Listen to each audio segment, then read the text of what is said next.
누가복음 9장 57절부터 62절까지 보겠습니다.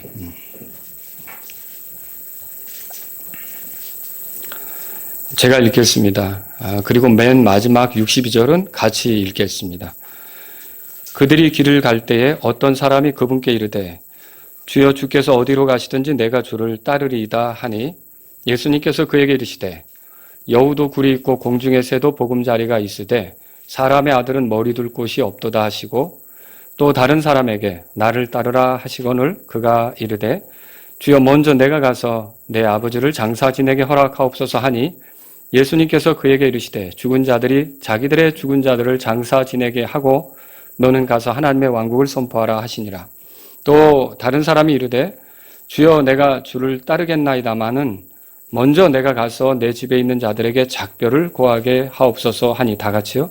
예수님께서 그에게 이르시되 손에 쟁기를 잡고 뒤를 돌아보는 자는 하나님의 왕국에 합당하지 아니하니라 하시니라. 아멘. 자, 여기서 57절에 한 사람이 내가 주를 따르리이다 이렇게 말했어요. 여러분, 그 예수님은 정말 우리가 따를 만한 가치가 있는 분이십니다. 그분은 하나님이시고 그분은 우리의 구원자이시고 그리고 장차 그분이 심판하시는 심판자인 거, 그리고 온 세상 만물을 주관하시고 또 보호하시고 이끄시는 여러분 주권자라는 걸 믿으십니까? 예, 예수님은 따를 만한 가치가 있는 분이죠. 그래서 한 사람이 내가 주를 따르리다 그렇게 말했고요. 또 예수님께서 이번에는 59절에 보니까 어떤 사람에게 나를 따르라 이렇게 말씀하셨어요. 그리고 또 세 번째로 이렇게 보면 61절에 보니까 한 사람이 뭐라 그러냐면 내가 주를 따르겠나이다마는 이렇게 또 말을 했어요. 이 세 사람이 주님을 따르는 것과 관계되어서 지금 예수님에게 어떤 말을 듣고 있고 또 어떻게 말씀을 드리고 있는 상황이에요. 그래서 제가 오늘 여러분에게 드릴 말씀의 제목은 올바르게 주님 따르기. 올바르게 주님 따르기. 여러분 다 주님 따르기를 원하시죠? 이왕이면 올바르게 주님을 따르는 사람들이 되었으면 해서 이런 제목으로 말씀을 드리겠습니다. 오늘 본문 말씀은 사실은 그 마태복음 8장에도 나오는데 오늘 말씀의 이해를 위해서 잠깐 볼까요? 마태복음 8장에 보시면 18절부터 22절까지 한번 읽어보고 우리가 이제 본문으로 들어가겠습니다. 왜 그러냐면 이게 이제 표현은 조금 다릅니다. 그리고 여기는 이제 두 사람 정도만 등장을 하는데 그런 부분에서 다르지만 여러분들이 아까 그 누가복음 9장을 이해하는데 도움을 주기 때문에 한번 보려고 합니다. 제가 읽겠습니다. 이제 예수님께서 자기 주변의 큰 무리들을 보시고 18절입니다. 건너편으로 떠날 것을 명령하시니라. 자, 어떤 서기관이 와서 그분께 이르되 선생님이여 선생님께서 어디로 가시든지 내가 선생님을 따르리이다 하니 첫 번째로 온 사람 누구죠? 서기관 그렇게 써 있어요, 여러분. 예수님께서 그에게 이르시되 여우도 굴이 있고 공중의 새도 보금자리가 있으되 사람의 아들은 머리 둘 곳이 없도다 하시니라. 우리 아까 읽었던 말씀이죠? 이게 거기 나오고 있어요. 21절 또 그분의 제자들 중에 다른 사람이 그분께 이르되 주여 먼저 내가 가서 내 아버지를 장사 지내게 허락하옵소서 하거늘. 자, 이 두 번째 사람은 제자라고 소개되는 거 여러분 눈여겨보세요. 22절에 다 같이요. 예수님께서 그에게 이르시되 나를 따르라. 또 죽은 자들이 자기들의 죽은 자들을 장사 지내게 하시니라. 아멘. 자, 그리고 여기서 보면 18절에서 큰 무리들이 예수님 주변에 있었다. 이것도 눈여겨보시면 좋겠습니다. 자, 이 본문 우리가 누가복음 9장에서 볼 때 이 본문에는요 세 부류의 사람이 등장합니다. 이 사람들은 어떻게 보면 주님께서 자기 밭에 일하도록 부르는 일꾼들과 같습니다. 그래서 주님을 따른다는 말은 뭐와 같으냐?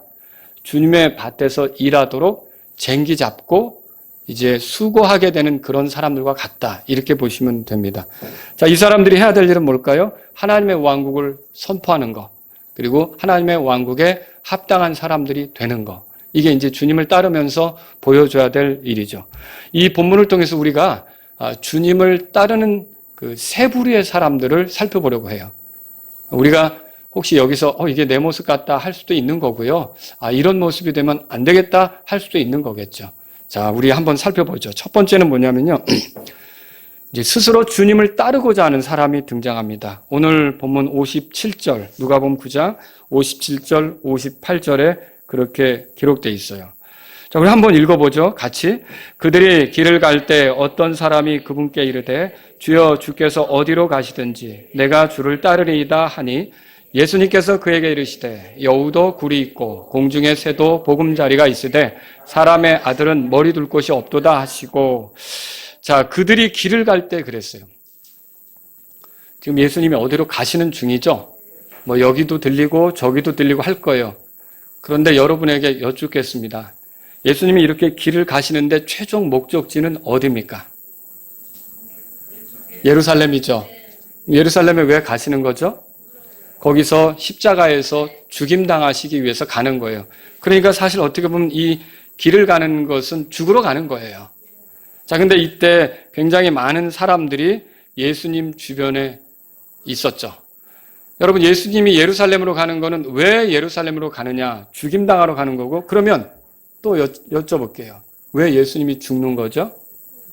그건 죄인인 우리를 위해 자기 자신을 희생물로 내놓기 위해서예요. 그러니까 죄는 우리가 졌지만, 그래서 하나님의 심판을 받아야 되지만 예수님이 나를 대신해서 십자가에서 심판받으심으로 내가 그분을 의지할 때 하나님은 예수님 안에서 나에 대한 심판을 끝낸 것으로 간주하셔서 나는 받아주시도록 하기 위해, 그러니까 나를 구원받도록 하기 위해 예수님께서 예루살렘으로 가시는 중이다. 그렇게 보시면 되죠. 그런데 제자들의 생각은 좀 다릅니다.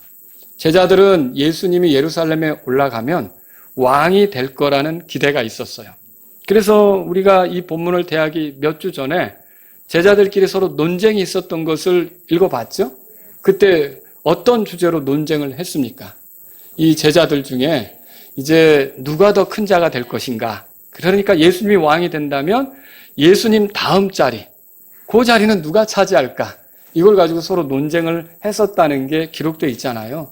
예수님의 제자들은 어떤 기대가 있었냐면 예루살렘으로 올라간다면 예수님은 왕이 되실 거고 우리는 예수님을 따라 뭔가 한 자리씩 하면서 통치할 건데 그런 기대가 있었다는 거죠. 이때 많은 사람들이 예수님 주변을 이렇게 둘러싸면서 움직이고 있을 때 어떤 사람이 예수님께 다가왔어요.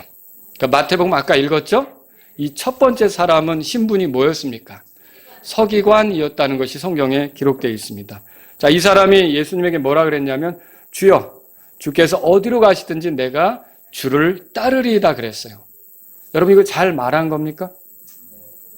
이상하지 않아요? 모든 제자들이 이런 자세이어야 합니까? 당연히 이런 자세이어야 하죠. 여러분 주님 따르기 싫으세요? 내가 주를 따르겠나이다. 그런데 어디든지 주님이 가시는 곳이면 따르겠나이다. 거기 가시면 저는 못 가고요. 이게 아니라 주님을 따른다면 우리가 그분의 제자라 할 때 어디로 가시든지 주를 따르겠습니다. 이게 올바른 자세죠. 그러니까 이 사람의 고백 자체는 하나도 문제가 없는 거고요. 우리가 예수님의 제자라면 다 이 사람처럼 그런 마음으로 예수님께 주님 어디로 가시든지 주님 따르겠습니다. 그런 자세로 가야 된다는 거죠. 그런데 여기서 이 사람이 왜 이런 말을 했을까? 자, 이거는 좀 생각해 볼 필요가 있겠죠. 예수님 주변에 큰 무리가 따르는 걸 보면서 아마 이 사람은 예수님이 보통 사람과는 다르다고 생각했을 거예요. 자, 이분에게는 권위가 있다고 생각했습니다. 자, 이분은 능력이 있어서 많은 사람들이 결국은 추종할 수밖에 없는 사람이구나 이런 생각을 했을 수도 있어요. 그리고 결국은 이분을 따랐을 때 내가 이분이 나중에 크게 된다면 손해보지 않겠다. 이분이 크게 된다면 내가 뭔가를 이분을 통해 얻을 수 있겠다. 여러분 그런 생각을 하면서 주님께 내가 주님 어디로 가시든지 따르겠나이다 이렇게 말했을 수 있다는 거죠. 왜 이제 우리가 그걸 생각해 볼 수 있냐면 이 사람의 말에 따라 곧바로 예수님께서 하신 어떤 그 권고가 그런 것들을 보여주고 있어요. 뭐라고 했습니까? 58절에 보니까 여우도 굴이 있고 공중의 새도 보금자리가 있을 때 사람의 아들은 머리 둘 곳이 없도다. 이 말씀을 일부러 이 사람에게 해요. 자, 이 말씀을 보니까 주님의 처지가 짐승보다 나아요? 못해요? 못하죠. 여우도 굴이 있고 공중의 새도 뭐 자기 거처가 있는데 보금자리가 있는데 예수님은 그런 게 없다는 거예요. 실제로 여러분이 지금 집 한 칸씩 내 명의로 가지고 있다면 예수님보다, 이 땅에 계셨던 예수님보다 잘 사시는 거예요. 예수님은 자기 집이 없으셨던 거죠. 없었어요. 그분이 이렇게 살아가는 모습을 보면 이 말씀을 통해서 하시려는 그런 들려주고자 하는 내용이 뭐냐면 주님은 불편한 환경 속에 살고 있다는 거예요. 주님은 쉽지 않은 환경 속에 살고 있다는 거예요. 그리고 실제로 예루살렘으로 올라가는데 예루살렘에서도 물론 잠깐 호산나 하고 사람들이 환영은 하겠지만 그 이후에 사람들이 돌변하는 거 아시죠? 그래서 예수님이 붙잡히게 되고 고난당하게 되고 맨맞음 당하게 되고 그래서 누가복음 9장에 보세요. 9장 22절에 예수님이 이렇게 말씀을 미리 하셨잖아요. 22절 다 같이 읽겠습니다. 이르시되 사람의 아들은 반드시 많은 일들로 고난을 당하고 장로들과 수제사장들과 서기관들에게 버림받아 죽임을 당하며 셋째 날 일으켜지리라 하시니라. 예수님이 어떤 일을 당할 거냐? 고난 당한다, 버림받는다, 죽임 당한다 이렇게 말하고 있는 거죠. 그러면 예수님이 그런 환경으로 갈 텐데 아무 생각 없이 그냥 예수님을 어디든지 가시는 대로 따르겠다라고 했다가 또 그렇게 하면서 예수님을 따를 때 뭔가 얻을 수 있겠지 기대에 차서 따랐다가 갑자기 거기서 예수님이 고난당하고 버림받고 죽임당하는 모습을 보게 되면 이 사람은 얼마나 큰 충격을 받을까요? 그렇지 않겠습니까? 내가 원했던 건 이것이 아닌데 내가 예수님과 함께 있으면서 예수님으로부터 오는 뭐 좋은 자리라든지 영광이라든지 지위라든지 이런 걸 얻을 걸 생각했는데 왜 예수님이 여기서 죽는 거지? 왜 여기서 찢기는 거지?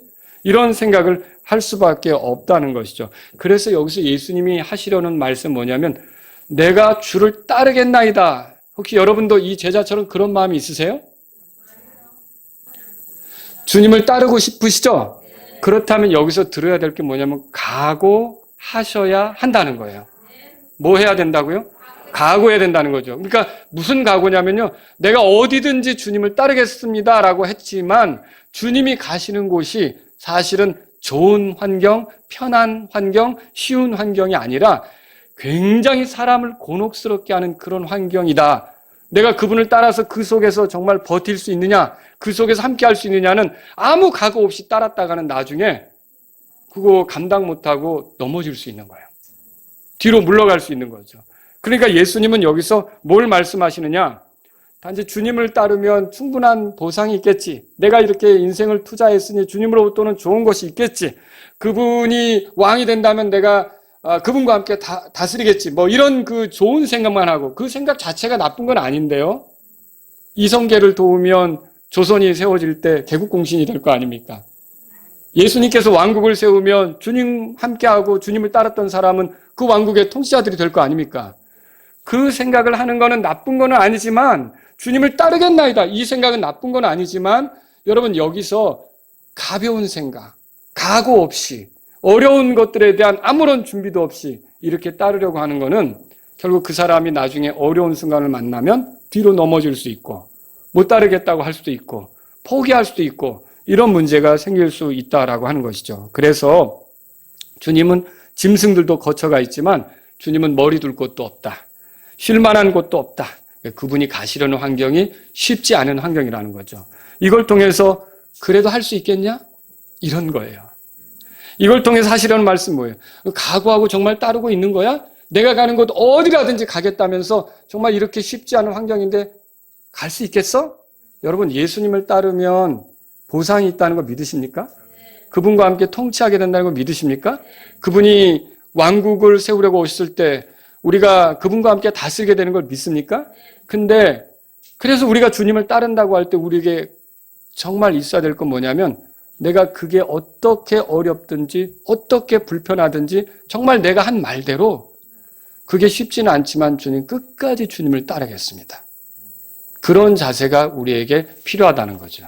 여러분 이걸 주님께서 말씀하시는 거예요. 그래서 이게 우리의 삶에서 그 하나의 주님을 따르는 자세가 돼야 돼요. 교회도 마찬가지예요. 여러분과 제가 교회에서 종들로 섬기고 있어요. 근데 처음 교회를 나올 때는 이런 교회를 만나다니 아주 너무 좋죠. 그리고 마음이 뜨거웠죠. 말씀을 듣는 게 달콤하다고도 하고 교제가 좋다고도 하고. 그런데요, 이제 어렵고 불편한 환경이 되면 어쩌죠? 사람들의 마음이 달라져요. 여러분, 이거 우리가 먼 데서 보지 말자는 거죠. 사실 주님을 따르면서 우리 마음이 바뀌는 거예요. 주님은 그게 각오가 안 된 채 따르기 때문에 그렇게 돼 있다는 거죠. 여러분과 제가 교회 생활할 때 지체들에게 힘든 말 들을 수 있다는 거 각오하셨습니까? 또 내가 그를 위해 기도하려고 했지만 그가 나를 이해하지 못하고 오해할 수 있는 거 각오하셨습니까? 그리고 내가 주님을 섬기기 위해서 봉사했지만 그것에 대해서 남들이 이상하게 평가할 것을 각오하셨습니까? 주님을 위해서 열심을 품고 일을 하려고 했는데 나에 대해서 뒤에서 이 뒷말하는 그런 것들을 각오하셨습니까? 그런 것들을 각오하지 않으면서 주님을 따르겠나이다. 그런 식으로 할 것 같으면 애당초 시작도 하지 말라는 거죠. 근데 정말 주님을 따르겠다고 한다면 그런 모든 순간이 있더라도 나는 주님만 바라보겠습니다. 나는 주님만 따라가겠습니다. 왜? 내 모든 형편에 대해서 아시는 분은 주님이시고 내 모든 형편에 대해서 평가하실 분은 주님이시고 내 어떠함에 대해서 보상해 줄 분은 주님이시기 때문에 주님만 믿고 따르겠습니다. 이게 각오죠. 근데 만약 이 각오가 안 돼 있으면 금방 사람들에 의해서 어떻게 될까요? 너무 불편하다. 너무 힘들다. 나는 편한 걸 찾았는데, 나는 쉬운 걸 찾았는데, 나는 아주 좀 이렇게 여유로운 걸 찾았는데 너무 불편하다. 여러분, 내가 주님을 따르겠나이다 이런 각오 있으십니까? 근데 그것도 정말 어떤 경우라도 불편하게 되더라도 힘들게 되더라도 쉽지 않아도 내가 주님을 따르겠나이다라고 하는 각오가 있느냐는 거죠. 주님은 이 첫 번째 사람에게 요구하는 게 뭐예요? 그러면 좋다. 그렇게 따르겠다고 하는 건 좋은데 정말 각오되어 있느냐? 이렇게 불편한데 각오되어 있느냐? 그 불편함을 각오했던 사람들이 사실 예수님의 사도들이에요. 스데반 아시잖아요. 스데반도 돌 맞아 죽었고 예수님의 사도들도 온갖 어려움을 겪었잖아요. 바울도 그랬고요. 그러니까 그 각오가 되어 있는 사람들은요, 주님을 따를 수가 있는 거예요. 근데 그 각오가 없는 사람은 처음에는 그걸 보는 거예요. 보상이 있고 주님이 통치하실 때 같이 다스리고 좋아요. 그런데 그렇게 달려들었다가 그 각오가 없는 사람 힘들면 어떻게 할까요? 난 너무 힘들다. 이런 거였어? 못 가겠네. 이렇게 생각할 수 있다는 것이죠. 지금 주님은 주님을 따르면서 나름대로의 야망을 가지고 따르지 말고 각오하고 어떤 경우든 불편하고 힘들더라도 주님을 따르겠다는 그런 각오로 이렇게 쫓아오라고 이 사람에게 권면해 주는 거죠. 그걸 원하는 거죠. 제가 오래전에 이제 초등학교 다닐 무렵이에요. 그러니까 굉장히 오래전, 한 40년 전 이렇게 이제 된 그런 시절인데 어느 목사님이 이제 그 말씀을 전하면서 그 당시에 제가 어렸을 때 당시에 얘기를 해주는 걸 제가 들은 적이 있어요. 무슨 얘기냐면 우리나라에 이제 굉장히 이제 여러분 이름을 대면 알만한 좋은 여자 대학교가 있어요. 근데 이 여자 대학교에서 신랑감 후보, 그러니까 어떤 직종의 신랑감을 1등으로 원하는지를 조사한 적이 있었어요. 근데 그때 1등이 뭐였냐면 목사였어요. 지금은 별로 목사였어요. 그런데 왜 목사였느냐? 그 당시에 한국교회가 70년대, 60년대 막 이렇게 성장하는 시기였어요. 그런데 그 예배당이 커지잖아요. 그리고 예배를 드리고 나면 목사님하고 사모님도 탁 좋은 옷 입고 나와서 문 앞에서 인사를 주고받는 그 모습이 상당히 멋져 보이는 거죠. 그래서 목사 아내고 되고 싶다 이런 사람들이 많았대요. 근데요, 제가 최근에 이 어떤 목회자의 생활에 대해서 이렇게 조사하는 그런 연구 자료, 이렇게 설문이라든지 이런 걸 통해서 발표한 자료를 봤는데요.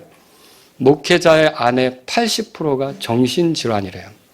약을 먹고 있대요. 제 아내도 제가 가끔 살피고는 있습니다. 근데 그게 뭐냐면 어마어마한 스트레스가 있는 거예요. 목회자 주변에 또 자매님들도 많고 교회 여러 가지 일들도 많고 어마어마한 스트레스가 있는 거죠. 그 겉만 보고 뭔가를 뛰어드는 것은요, 바람직한 게 아니라는 거죠. 예수님 좋아 보이니까, 예수님 따르면 뭔가 있을 것 같으니까 그 겉만 보고 뛰어드는 거는 바람직한 게 아니라는 거죠. 정말 각오되어 있느냐는 거예요. 예수님을 따라갈 때 만날 수 있는 힘든 거. 여러분, 교회 생활도 사실은 우리가 희생이 필요한 거고 손해보는 것도 있는 거고 막 그런 거 아닙니까? 내가 편리를 위해서만 교회 다니는 거 아니잖아요. 얻는 것도 있죠, 물론. 그러나 여러분과 제가 이 교회 생활을 잘하려면 이 주를 따르겠다고 했던 이 사람이 예수님에게서 들었던 말을 기억하셔야 돼요. 너 각오되어 있느냐? 교회 생활에 정말 각오되어 있느냐? 이렇게 교회 다니다가 상처받는 일이 있고 어려운 일이 있고 속상한 일이 있는데 그래도 따를 거냐? 그래도 교회를 섬길 거냐? 여러분, 이것에 대한 대답도 하셔야 된단 말이죠. 예수님의 삶을 생각해 보세요. 예수님이 태어나셔서 첫 번째로 사용한 침대는 짐승의 밥그릇이었어요. 여러분 아시죠? 예수님은 처음부터 불편했어요. 우리 아이들처럼 아주 괜찮은 강보에 이렇게 누워가지고 아주 근사한 푹신한 그런 데 있었던 게 아니에요. 밥그릇에 누워 있었어요. 짐승 밥그릇. 그리고요, 예수님께서는요, 주식 부자나 부동산 부자가 아니었어요. 필요한 거 있으면 어떻게 했어요? 성경에 누가복음 8장에 보니까 요한나 또 수산나 다른 여러 사람들이 제물로 도왔다고 그렇게 써 있어요.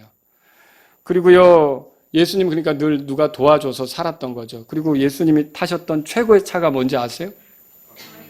네, 어린 낙이었어요. 어린 낙이. 그것도 항상 타신 게 아니었어요. 단 한 번 예루살렘에 들어갈 때 예언을 성취하기 위해서. 여러분, 예수님의 그 삶이 편해 보이십니까? 근데 그분을 어디로 가든지 따르겠다는 거예요. 굉장히 불편한 거죠. 여러분, 예수님께서 마지막 유월절을 보내실 때 사용하신 객실 있죠? 예수님 소유의 별장입니까? 아니요, 그것도 다른 사람 거였어요. 예수님이 이런 분이셨다는 거죠. 예수님이 묻히는 무덤은 어때요? 예수님이 살아생전에 내가 죽으면 저게 묻혀야 되지 하고 열심히 돈을 모아가지고 땅을 사놓은 겁니까? 아니었어요. 그것도 남의 무덤이었죠. 아리마대 요셉의 무덤이었던 거죠. 아브라함이 이렇게 자기 그 소유의 매장지를 가졌던 거에 비하면 예수님은 그런 것도 없었던 거죠. 심지어요, 광야에서 5,000명을 먹으시는데도 자기 주머니에서 나온 게 아니에요. 소년의 보리빵 5개, 물고기 2마리를 먹였어요. 예수님은 굉장히 가난하게 되신 거죠. 그 예수님을 보고서 뭐 부유하게 된다, 좋은 위치를 점한다 이런 환상을 갖는 것은요, 상당히 내가 주님을 따르면 그렇게 되겠지. 그렇게 안 되면 어떻게 할 거예요? 아이 소용없네 하고 도망갈 겁니까? 여러분, 예수님은 그래서 각오하라고 하는 거예요. 나를 따를 때는 불편함이 있다. 쉽지 않은 게 있다. 어려움이 있다. 이거를 항상 말씀하시는 거죠. 그래서 주님을 따를 땐 각오해야 합니다. 주님을 따를 때 자기 욕심이나 인기, 명성, 사람들이 날 알아주는 거, 사람들이 날 어떻게 대접하는 거, 이런 걸 생각하고 주님을 따르면 끝까지 못 가요. 포기하게 돼요. 그냥 튕겨져 나가게 돼요. 주님은 그래서 이 사람이 좋은 마음, 좋아. 그렇다면 좋은 고백, 이런 거 좋아. 그렇다면 정말 각오하고 따를 수 있겠냐? 이렇게 지금 말씀하시는 거라는 거죠. 주님 어디로 가시는 길이라 할수요 지금? 예루살렘 왜 가는 거예요? 죽으러 가는 거잖아요. 그럼 예수님이 죽으러 가는 자리인데 너도 정말 나와 함께 십자가에 못 박혀 죽는 심정으로 나를 따를 수 있겠느냐? 그렇게 말씀하시는 거죠.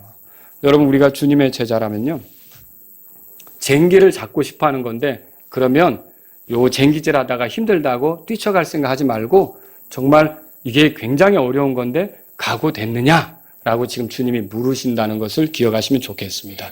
두 번째로 어떤 사람입니까? 자, 59절에서 60절을 한번 읽어볼게요. 같이 읽겠습니다. 또 다른 사람에게 나를 따르라 하시거늘 그가 이르되 주여 먼저 내가 가서 내 아버지를 장사 지내게 허락하옵소서 하니 예수님께서 그에게 이르시되 죽은 자들이 자기들의 죽은 자들을 장사 지내게 하고 너는 가서 하나님의 왕국을 선포하라 하시니라 그랬어요. 자, 이 사람은 아까 마태복음을 빌려서 볼 때, 자, 첫 번째 사람은 서기관이었죠. 이 사람은 신분을 우리가 좀 이해할 수 있는 힌트가 있는데 뭐죠? 이 사람은 제자였어요. 네, 제자였어요. 이 마태복음 8장 21절에 이렇게 써 있죠. 그분의 제자들 중 다른 사람이 제자인 사람에게 이 말을 하신 거예요. 자, 그러면 여러분, 제자면 이미 예수님 따르는 사람 아니에요? 따르는 사람이죠. 근데 여러분, 이거 잘 보세요. 근데 왜 예수님을 따르는 사람에게 나를 따르라고 하죠? 자, 이게 이유가 뭔지, 아까 그 각오가 안 된 사람 얘기했잖아요. 정말 좋은 걸 보고 주님을 따른 것 같은데 뭐가 이유가 됐는지 이 사람이 갑자기 주님을 떠나고 싶은 거예요. 주님으로부터 좀 주님을 따르던 길에서 멈추고 자기 하고 싶은 대로 가고 싶은 거예요. 그래서 주님이 나를 따르라고 그 제자에게 일부러 말씀하신 거예요. 그렇게 하지 말고 나를 따르라고 말씀하신 거예요. 그러면 무엇이 힘들었는지 모르지만 도중에 그분으로 더 떠나고 싶은 마음이 이 사람에게 들었는데 이게 왜 이런 거예요? 사실은 각오가 안 돼 있기 때문에 이러기도 해요. 그렇지 않습니까? 그에게 예수님이 나를 따르라고 했는데 이 사람 보세요. 59절에 보니까 먼저 내가 가서 내 아버지를 장사 지내게 허락하옵소서 그랬어요. 주님을 따르는 데서 돌아서고 싶었어요. 그런데 그럴듯한 핑계가 필요했어요. 그 핑계는 뭐냐면 아버지를 좀 돌아보는 거죠. 자, 여기 내 아버지를 장사 지내게 하고 그러면 그걸 허락해달라고 그러는데 아버지를 장사 지낸다는 말은 뭐예요? 아버지가 죽는 것과 관계가 있죠. 이건 뭐 두 가지로 해석할 수는 있겠죠. 지금 당장 아버지가 죽었나 보다.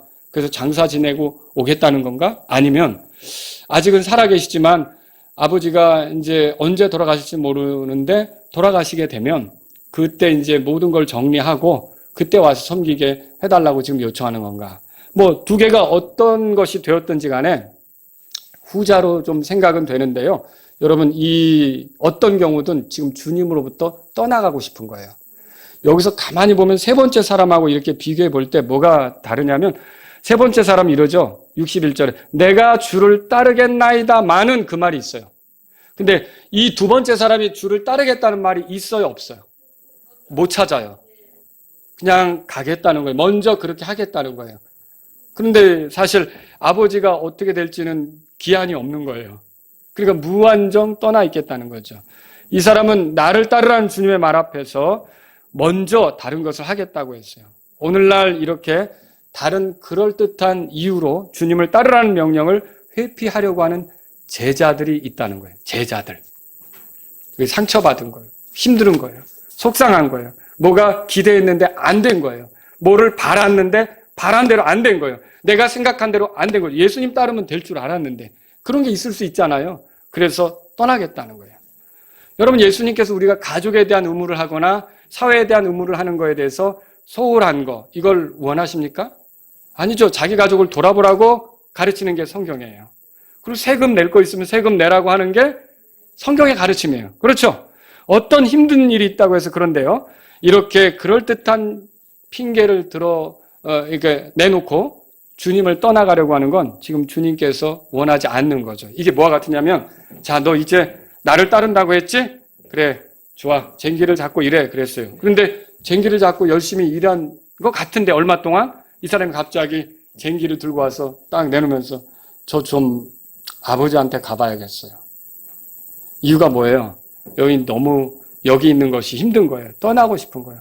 그래서 예수님께서 너 나를 따르라 이렇게 말씀하신 거죠. 주님을 따르면서 여우도 굴이 있고 공중에 새도 거처가 있는데 머리 둘 곳 없었던 그분의 모습을 보고 낙담이 됐을 수도 있어요. 나는 이런 자리를 생각했는데 죽으러 간다니 그럼 내 기대는 뭐지? 실망스러운데? 라고 돌아가는 것일 수도 있어요. 뭐가 이유가 되는지 몰라요. 그러나 이 사람은 좀 더 폼나는 이유를 대고서 멋지게 명분 있게 예수님을 떠나고 싶었던 거죠. 그래서 주님을 따르는 건요. 만약에 아버지가 아직 돌아가시지 않은 상태라면 언제까지 연기되는 거예요? 아버지가 돌아가실 때까지 연기되는 거예요. 그때가 언제일지는 몰라요. 그때까지는 뭐 예수님이 얼마 있다가 십자가에서 돌아가실 건데 어쩌면요. 그 아버지가 더 늦게 죽으면 아예 예수님이 십자가에서 죽고 부활하고 승천할 때까지 예수님 못 따를 수도 있는 거죠. 그렇지 않겠습니까? 그런 그에게 주님이 뭐라고 말씀하십니까? 죽은 자들이 자기의 죽은 자들을 장사 지내게 하고 너는 가서 하나님의 왕국을 선포하라 그렇게 말씀하셔요. 뭐예요? 제자이기 때문에 하나님의 왕국에 관심을 갖고 하나님의 왕국을 선포하라는 거죠. 죽은 자들이 하는 일에 관심을 갖지 말라는 거예요. 죽은 자들이 뭐예요? 우리는 범법과 죄들 가운데 죽었던 사람들이었어요. 죽은 자들이 뭐예요? 믿지 않는 사람들이죠. 믿지 않는 사람들이 추구하는 건 믿지 않는 자들에게 맡기라는 거예요.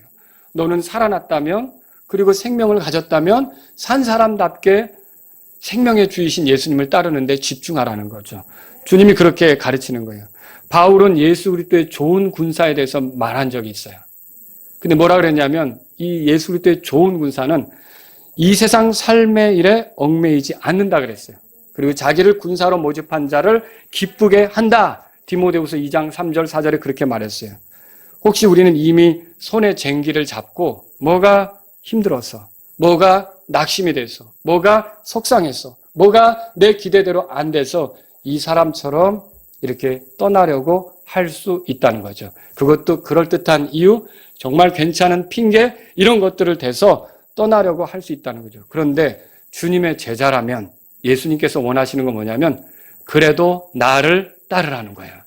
그리고 하나님의 왕국을 선포하라는 거예요. 그걸 주님께서 이 두 번째 제자에게 말씀하고 있다는 거죠. 여기서 필요한 게 뭘까요? 일관되게 가라는 거예요. 변함없이 가라는 거예요. 상황에 따라 흔들리지 말라는 거죠.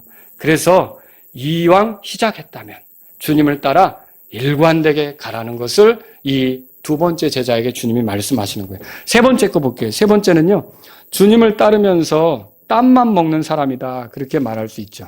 자, 우리 61절, 62절 읽어볼게요. 읽겠습니다. 또 다른 사람이 이르되 주여 내가 주를 따르겠나이다마는 먼저 가서 내 집에 있는 자들에게 작별을 고하게 하옵소서 하니 예수님께서 그에게 이르시되 손에 쟁기를 잡고 뒤를 돌아보는 자는 하나님의 왕국에 합당하지 아니하니라 하시니라. 이 사람도 주를 따르겠다고 했어요. 그런데 따르겠나이다마는 아니 그냥 따르겠습니다라고 끝나면 얼마나 좋아요. 근데 따르겠나이다마는 하고 덧붙인 거예요. 뭘 덧붙였어요? 먼저 가서 내 집에 있는 자들에게 작별을 고하게 하옵소서. 인사하는 거죠. 자, 이게 무슨 문제일까? 인사를 하는 건데 여러분 여기서 중요한 건 먼저라는 단어예요. 그러니까 뭐냐면 주님을 따를 때는 우선순위가 있는 거예요. 여러분과 제가 예수님을 주로 모시게 되면 우리에게서 가장 우선순위에 서신 분, 가장 최고의 권위에 앉으신 분은 주님, 예수님이십니다. 근데 이제 이 순서가 틀려진 상태에서 주님을 따르는 거, 이거는 주님을 따르는 올바른 자세가 아니라는 거죠. 여러분, 예수님께서 어부였던 시몬, 안드레 이 두 사람을 불렀을 때 성경이 뭐라고 되어 있죠? 예수님이 그들에게 그랬어요. 나를 따르라. 마태복음 4장 19절에. 근데 이 사람들이 어떻게 반응했는지 20절에 이렇게 써 있어요. 그들이 즉시 자기들의 그물을 버려두고 그분을 따르니라. 어떻게 따랐다고요? 즉시. 그게 주님을 따르는 자세죠. 주님을 따르는 자세. 자, 예수님께서 역시 어부였던 야고보와 요한에게 가서 그들을 부르시자 마태복음 4장 21절에 써 있죠. 그들은 또 어떻게 했을까요? 제가 마태복음 4장 22절 읽을게요. 그들이 즉시 배와 자기들의 아버지를 남겨두고 그분을 따르니라. 어떻게 했다고요? 어떻게 따랐어요? 나중에요. 내가 이거 하고요. 이거 아니었어요. 이거 좀 정리하고요. 예수님 나 필요하다고요? 내 그물 좀 정리하고요. 이거 아니었죠. 우리 아버지 좀 도와주고 이거 아니었죠. 어떻게 했어요? 즉시 따랐다고 되어 있어요. 배도 버려두고요. 아버지도 남겨두고요. 그 예수님이 우선순위가 되어서 따르는 게, 그러니까 최고의 권위를 가진 분으로서 알고 따르는 게 예수님 따르는 올바른 자세라는 거죠. 자, 예수님께서 세리였던 레위에게 가서 나를 따르라고 했어요. 누가복음 5장 27절에 써 있죠. 근데 이렇게 써 있죠. 그가 모든 것을 버려두고 일어나 그분을 따르니라. 그럼 여러분, 세리가 얼마나 계산이 빠릅니까? 예수님이 나를 따르라고 했을 때 계산할 수도 있잖아요. 이게 수지가 맞을까? 이득이 될까? 근데 예수님이 나를 따라갈 때 모든 것을 버려두고, 벌려놓은 게 있을 거 아닙니까? 계산하던 장부, 주판기가 있었다면 주판기가 있었을 수도 있고, 근데 그런 걸 다 내려놓고 툭 나와서 예수님을 따랐던 거죠. 여러분, 예수님 말씀하십니다. 62절에 보니까 손에 쟁기를 잡고 뒤를 돌아보는 자는 하나님의 왕국에 합당하지 아니하니라. 쟁기가 뭐예요? 밭 가는데 쓰는 연장이잖아요. 소에게 이렇게 얹어가지고 묶어서 따라가는 거 아닙니까? 소가 가는 대로 쟁기질을 하는 거죠. 근데 이걸 뒤로 돌아다 본다. 그러면 이게 삐뚤빼뚤 되겠죠. 이게 감이 안 올 수도 있어요. 이건 오늘날 이렇게 표현할 수 있겠죠. 고속버스 운전대를 잡고 뒤를 돌아보는 자는 운전자로서 합당하지 않느니라. 이렇게 말할 수가 있겠죠. 여러분, 고속버스 운전자가 운전하면서 어때요? 즐거우시죠? 예? 이렇게 가면 어떻게 될까요? 큰일 납니다. 그러니까 쟁기를 잡고 뒤를 돌아다보면 소가 가는 대로 내가 가야 되는데 삐뚤빼뚤해지겠죠. 그러면 어떻게 밭을 제대로 갈면서 농사를 지을 수 있겠느냐는 거죠. 주님은요, 주님의 부르심을 존중해서 그것을 귀하게 여기며 최선을 다하는 그런 사람이 되기를 원하시는 거죠. 마음이 갈라지는 것, 두 마음이 되는 것, 하나님의 왕국에 어울리지 않습니다. 여러분, 아브라함이 갈대아 우르라는 우상 섬기는 곳 있잖아요. 거기서 살 때 하나님이 그를 불렀어요. 본토, 친척, 아버지 집을 떠나라. 자, 그 아브라함이 어떻게 했죠? 바로 그곳을 떠났어요. 정리하고 떠났어요. 또 모세가 이집트의 파라오 왕국에 살았어요. 왕자로서. 그런데 어느 날 그게 아니고 히브리 사람들을 위해 살아야겠다는 뜻을 하나님이 주셨죠. 근데 왕국을 떠나는 걸 머뭇거렸어요? 이집트 왕국의 보화보다, 그 타락한 왕궁의 그 보화보다, 거기에 있는 재미보다 그리스도께서 주시는 보상을 바라보고 떠났다는 걸 우리가 알 수 있죠. 그렇죠? 여러분, 그래서 성경에 이렇게 써 있어요. 두 마음을 품은 사람은 자기의 모든 길에서 안정이 없느니라. 야고보서 1장 8절. 롯의 아내를 보세요. 롯의 아내가 멸망한 게 대단한 거 아니었어요. 롯의 아내가 뭐 도둑질했습니까? 살인했습니까? 뭐였죠? 뒤를 돌아다본 거였어요. 그냥 그 소알로 가야 됐잖아요. 그런데 돌아보지 말라 그랬잖아요. 근데 돌아본 거예요. 여러분, 손에 쟁기를 잡고 뒤를 돌아보는 것은요, 하나님의 왕국에 합당치 않다는 거죠. 야고보서 4장 8절 읽어드릴게요. 하나님께 가까이 나아가라. 그리하면 그분께서 너희에게 가까이 오시리라. 너희 죄인들아, 너희 손을 정결하게 하라. 두 마음을 품은 자들아, 너희 마음을 순결하게 하라. 이 마음이 갈리고 두 마음이 되는 거. 예수님 또 돈 같이 갈 수 있습니까? 없죠. 이 둘 중에 우선순위가 나와야죠. 여러분, 내 돈보다 주님이 먼저입니까? 내가 하는 일보다 주님이 먼저입니까? 우선순위가 나와야죠. 두 마음이 되는 거는 제대로 섬길 수가 없게 되는 거예요. 주님은 이렇게 주님을 우선순위로 두고 주님 먼저 생각하는 마음으로 따르기를 원하신다는 거죠. 여러분, 비슷한 일이 구약에도 있었는데 엘리야가 엘리사를 불렀어요. 왜 불렀냐면 이제 자기처럼 대언자가 되라고 불렀단 말이에요. 근데 엘리사가 그때 뭐라 그러냐면은 가족과 작별 인사 후 그를 따르겠다고 했어요. 이게 열왕기상 19장 20절에 써 있어요. 아, 이 세 번째 사람하고 지금 비슷하죠? 근데 뭐가 다를까요? 자, 이 사람은 먼저 이렇게 하면서 갔죠. 근데 엘리에사는 어떻게 했냐면요, 한 결의의 소도를 취하여 그걸 잡았어요. 그리고 그 소가 끌던 기구 있잖아요. 그거를 재료 삼아서 태워가지고 고기를 삶았어요. 그러면 이거는 무슨 뜻이냐면 더 이상 농사를 짓지 않겠다는 뜻이에요. 그러면 이제 이 일을 깨끗이 끝낸다는 뜻이에요. 그러니까 같이 가족에게 가는 것 같지만 이 오늘 본문에 나온 세 번째 사람은 굉장히 계산을 하고 있는 거예요. 내가 먼저 주님에 대해서. 그러나 엘리사는 어땠어요? 확고하게 그렇게 하면서 모든 걸 정리하고 엘리야만 따르려고 했었다라고 하는 거죠. 이 엘리사와 오늘 본문에 등장하는 세 번째 사람은 모습이 비슷한 것 같아도 마음은 완전히 다르다는 것이죠. 세 번째 사람에게는요, 다른 생각으로 그분을 따르는데 그 망설임이 있었던 거예요. 그러니까 자기 생각이 많은 거죠. 이것도 해야 되고 저것도 해야 되고. 주님은 그런 식으로 나를 따르려고 하지 말라는 거예요. 이 본문은 무엇이 올바르게 주님을 따르는 자세인지 우리에게 가르쳐줘요. 세 가지로 정리해 볼게요. 여러분과 저는 각오하는 마음이 있어야 돼요. 어려울 거다, 쉽지 않을 거다, 상처받을 거다, 내가 불편하게 될 수도 있다. 그래도 나는 주님을 따를 것이냐. 여러분, 예수님을 따를 때 오는 좋은 것들이 있습니다. 분명히. 그런데 그분으로 인한 어려움, 불편함, 힘든 일, 이런 것도 올 수 있거든요. 그렇지 않습니까? 교회 생활하면서 여러분이 늘 항상 어때요? 그 좋은 일만 있습니까? 불편한 게 생겨요. 가정 일은 안 그러냐는 거죠. 결혼 생활에서 살아갈 때도 불편한 일이 있을 수 있는 거예요. 서로 행복하게 살기를 원했지만. 근데 그 불편한 게 생겼을 때마다 가정에 대해서 극단적인 생각을 하면 어떻게 되겠습니까? 교회 생활도 마찬가지죠. 주님을 따르는 것도 마찬가지라는 거예요. 주님은요, 주님을 따르는 데 있을 수 있는 불편한 거에 대해서 각오하라는 거예요. 주님 가신 길, 십자가의 길. 우리 그 청년 때 그런 노래 많이 불렀어요. 외롭고 뭐 이렇게 하면서 주님이 얼마나 힘든 길을 가셨는지. 그런데 여러분, 정말 주님이 가시는 곳 어디든지 나도 가겠다고 하면 그걸 각오해야 된다는 거죠. 그냥 따르려고 해서는 안 된다는 거예요. 그런 각오 없이 주님을 따른다는 것은 너무 쉽게 주님을 따른다는 것이고요. 어려워지면 어떨까요? 또 두 번째 사람처럼 떠나려고 하겠죠. 저 너무 힘들어서 고상한 변명을 들이대면서 제가 다른 곳으로 이제 뭐 부모님을 섬기러 가겠다든지 이렇게 떠나려고 하겠죠. 두 번째는요, 일관된 마음입니다. 처음 각오를 잃게 하는 것, 실증 나게 하는 것, 돌아가게 하는 것, 물러나게 하는 것, 중간에 포기하는 것이 우리의 삶에 많이 등장할 수 있어요. 근데 그런 것에 여러분들이 휘둘리지 말고 일관되게 주님을 섬겨야 된다는 거죠. 시험은 있고 그만둬야겠다는 유혹도 있습니다. 그러나 주님의 제자라면 어떻게 될까요? 여러분이 믿어야 될 거는요, 우리 안에서 선한 일을 시작하신 그분께서 그리스도 예수님의 날까지 이루실 것을 믿어야 합니다. 모든 것이 합력하여 선을 이룬다는 것을 믿어야 합니다.